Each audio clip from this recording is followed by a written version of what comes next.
Hi there, folks. My name's NovaWrap and welcome to the NovaWrap, your one-stop location for your simulation release news and goings on from the week that was. And welcome to 2022 for another action-packed, exciting year of new releases, courtesy of the wider flight simulations community, and brought to you by myself, NovaWrap, and I'm looking forward to another year of interesting releases and giving my thoughts and opinions as well as the news throughout. All right, so let's jump straight into it with the Sim of the Hour, Microsoft Flight Simulator, with a couple of releases for them this week, starting with the next in their line of free updates to the community with a release of World Update 7. And of course, that being a particularly important topic to me, the release of Australia. So yes, the land down under does exist, contrary to flat earthers. It really does exist, and it has been brought to life in some incredible, stunning detail from the team at Asobo,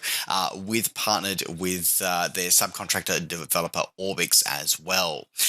So the release which is a free release for the community, includes updates of almost all of the photoreal scenery for the entire continent of Australia. Along with that, also includes a number of handcrafted airports. So includes 4 handcrafted airports, that being Longreach, Mount Beauty, Paraburdoo, and Shell Harbour Airport. I have been to 3 of those in real life. So along with that, also includes 94 POI updates are included as well, along with an additional 100 airports.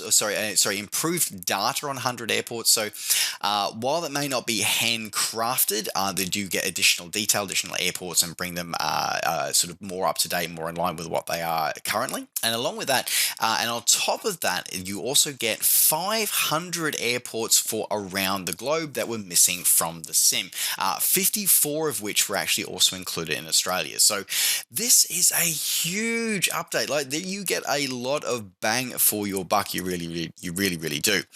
Along with all those features of the actual sort of scenery updates, which includes everything from bridges to lighthouses and major buildings, we also get 5 new bush trips covering some of the amazing sights of Australia, along with 5 new landing challenges as well, along with 6 discovery flights, all designed to showcase some of the custom POIs and some of the photogrammetry that gets updated with this world update as well. You get 11 new cities with high detail photogrammetry.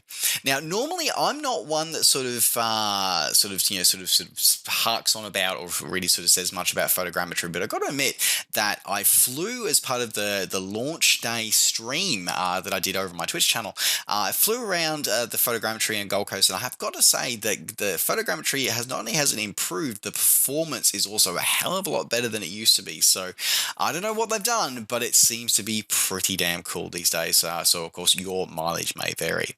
Now, this update is a free update. The core update, of course, was released earlier in the week, which everybody would have got. But if you're wondering why that you're not seeing some of the additional content of Australia, that's because you need to remember that you need to go into the in-sim marketplace and buy the free update for free. But you have to buy it and install it to be able to get the benefit of that, just in case you might have missed the memo on that one. But as I said, this is available free for your Microsoft Flight Simulator, available now. Continuing on with the release of the world update, they also released the latest in the second in their Local Legends series from Microsoft. Again, partnering with Orbix here, saw the release of the Fokker F.VII for Microsoft Flight Simulator. So this forms again the second of their Local Legends series, with an aircraft that, although it might seem a bit odd that why is a Dutch aircraft featuring as part of the Australia Local Legends update. And that is actually because the Fokker F.VII is particularly important to Australian history, because it was actually piloted by an Australian aviation pioneer, Sir Charles Kingsford Smith, when he set his record-breaking and the first ever, in fact, trans-Pacific crossing from the United States to Australia. So he sort of island hopped his way, through Hawaii and through the Tahitian Islands, before arriving in Australia. He also completed this aircraft. Also, then his aircraft, the Southern Cross. It also then completed I believe, the first trans-Tasman crossing of an aircraft as well, flying from Sydney to New Zealand. So this particular aircraft is a tri-motor design, so 3 radial engines, sort of uncaged radial engines, and is supplied to us with a variety of different options, including standard wheels, skis, and float variants. Also includes a modern avionics, a restored version, which is also known as the Southern Cross 2, which flies regularly here in Australia, as well as a interesting one, the original Fokker F.VII, which is actually only a single-engined aircraft originally. So you get the Fokker F.VII 1M and then the 3M in its other variations as well. So it's you get quite a bang for your $15 price for this one. So a lot of detail. There are a couple of gremlins, a couple of bugs that I noticed with some of the fuel systems when starting the aircraft from cold and dark. But I have been advised from the developers at Orbix that there is some documentation buried in the folder. Unfortunately, there's no real easy way to get access to it. Sort of no shortcuts on desktop or anything. So you do have to jump into your Microsoft Flight Simulator folder, into your official packages, and sort of drill down and pull it out there. But there are some quick reference guides that will help you to get your aircraft started if you are having trouble. Otherwise, a good old Control-E does help. But the team have already assured me there are some patches. There is a patch already on the way for a couple of minor bugs that have already surfaced. But otherwise, for $15, this is an incredible detail. Absolutely loving it, and I think you will too. Available now from the InSim marketplace for $15 or your original equivalent. Available now. Sticking with Orbix as developers, saw this week the latest release from them, which was a nifty little pack. This one was actually kind of cool. So this week we saw the release of their Fun with Friends pack for Microsoft Flight Simulator. Now this builds on a previously released free pack, which was a Brisbane River racing pack, which sort of set out a little bit of a racing course, sort of heading down the Brisbane River. This builds on that concept and expands it out to locations around the world. So giving us 10 different locations around the world for you to test your racing challenges. Now, it sort of combines the best parts of the Reno pack with the fact that, you've got some racing ideas, but you can sort of pick some of the Reno races if you like. But if you don't want to fly one of the Reno races, that's fine. You can fly whatever you want. So it doesn't have timed or leaderboards, unfortunately. But it's a cool and fun way to challenge yourself and your friends to a bit of a multiplayer shenanigans.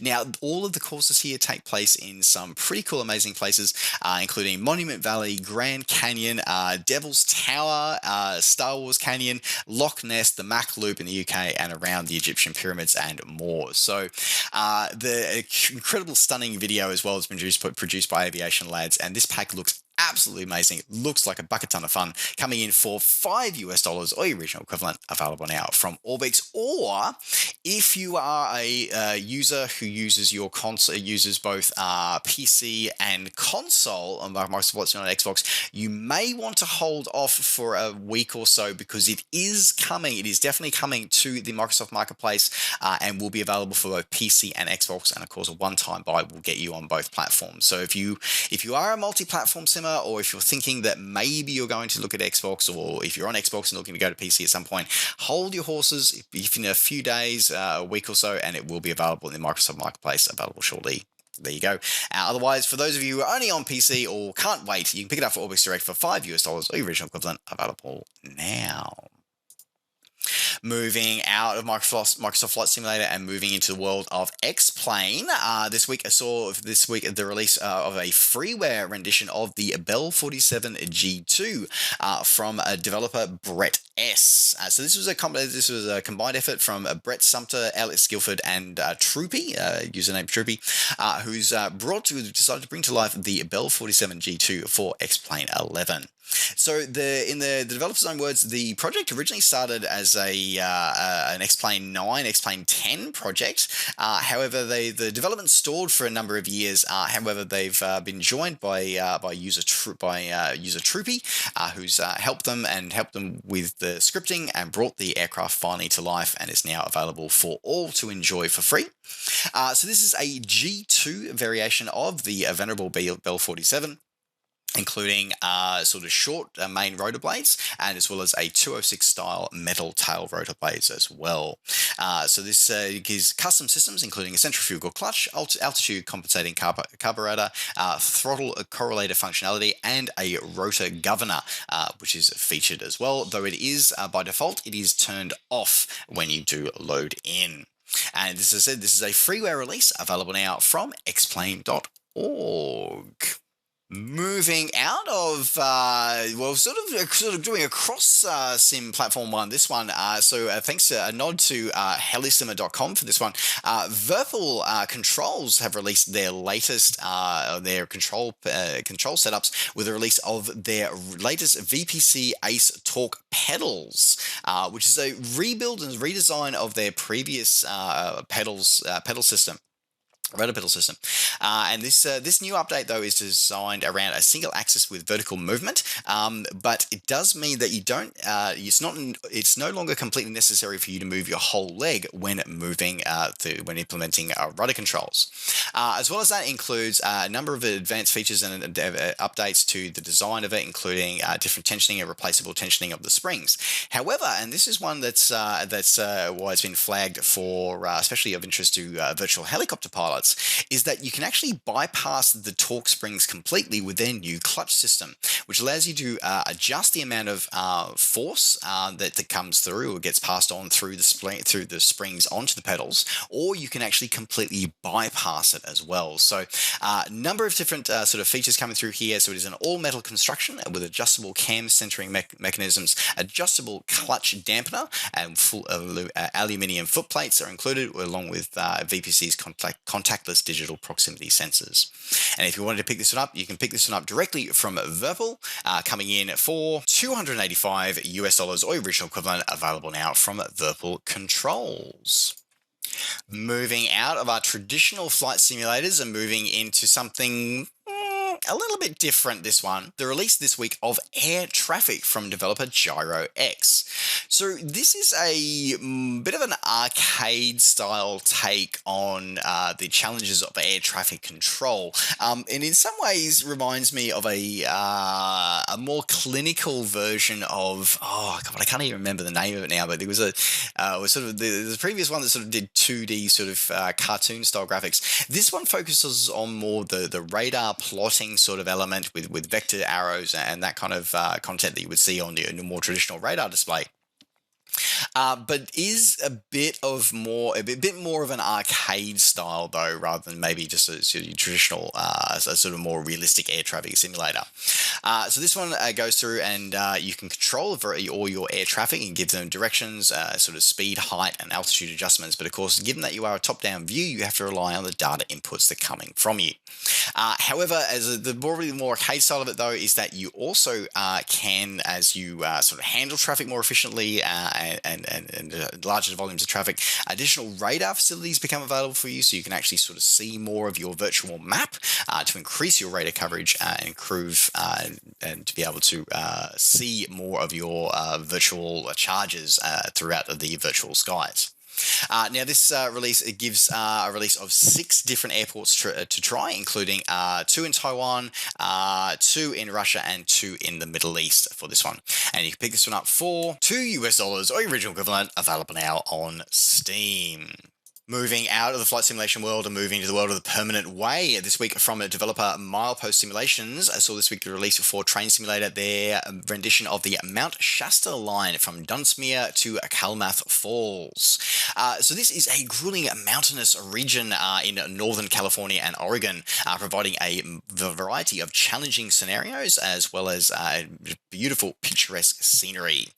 So constructed by the historic Central Pacific Railways beginning in 1870 and forming and concluding in 1885, this western route climbs out of Dunsmuir to an elevation of 2,200 feet and following the path of the Sacramento River Valley to eventually reach its 5,000-foot summit at Grass Lake in California. So the entire ascent of over 2,700 feet of the lies calls upon a variety of gradients, including several over 2%, including I think the maximum of 2.5% gradients with a famed double horseshoe rate, and it's designed to carry a number of heavy freight loads, including lumber and coal throughout. So this particular rendition gives us not only does it give us over 108 route miles with a number of railroad towns, also includes a highly detailed rendition of the EMD SD40T2 and the EMD SD9E diesel trains. So along with these two trains and the 108 route miles circa about 1983, also includes 7 career scenarios for you to challenge your driving skills, variety of yard station facilities at both Dunsmuir and Calumet Falls, as well as a number of line-side industries along the route. The two trains, as I said before, and as well as 8 types of rolling freight equipment, including boxcars, bulkhead, flat, covered hopper, flat cars, tank cars, and a variety of other challenges for you to find throughout the expansion. And you can pick this one up for $40 or your original equivalent, available now on Steam. Moving off the tracks and moving into the workshop, this week saw the release of the latest DLC for Tank Mechanic Simulator with the release of First Supply DLC. This is the first DLC actually for Tank Mechanic Simulator. I do apologise. So this adds in 5 new tanks as well as accompanying engines, including the BT7, the Churchill AVRE, the King Tiger, the IS2, and the M18 Hellcat. So as I said, it gives you a highly detailed and fully be able to take apart all of these tanks and restore them with all their accompanying engines, as well as a number of additional content, including 20 posters, 5 museum stands, and 5 new achievements. And you can add this to your collection for $7 or your original equivalent, available now on Steam. Moving into more of a life simulator, this week at The Sims 4 saw this week at the release of their latest kit pack, which is the release of their Carnival Streetwear kit pack, produced in conjunction with famed designer Pablo Vittar. This package is designed to release and celebrate the vibrancy of Brazil's Carnival. So it gives a variety of looks created by Pablo Vittar to level up your Sims everyday wardrobe, as well as a number of items of clothing, makeup, and accessories for all of your Sims to be included to be able to spread the Carnival joy throughout your virtual life experience.